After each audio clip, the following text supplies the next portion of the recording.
Madam please madam, madam ব্যারেক করেন please madam, আমাদের লেরা টিভির সাথে যদি একটু কথা বলতেন। এই তুমি ম্যাডাম কাকে বলছো? তুমি আমাকে চেনো? না মানে ম্যাডাম, আপনার যে বাংলাদেশের সুদর্শন পুরুষ ঘোষণা করছে, আপনার কি আছে? এই আছে মানে? আছে মানে কি? না মানে যোগ্যতার কথা কইছি। হ্যাঁ আছে, তবে দুর্বল।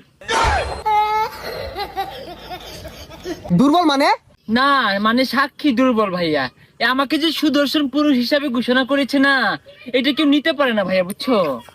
আরে ম্যাডাম, পূর্বে ওর তাসুন কে আইনে কি নাই নাকি? নাই মানে? আরে মান সম্মানের কথা কইছি, এই মিলে উর্বর উঠতাছুন কে? আচ্ছা, আইনের যে সুদর্শন পুরুষ ঘোষণা হলো, কেমনে এটা কেরা ঘোষণা হলো? আচ্ছা ভাইয়া, আমার চেহারা যেমনই হোক, আমার পোশাকটা দেখেছেন? পুরো একদম। না ম্যাডাম, বলার ভাষা হারাই আসছি।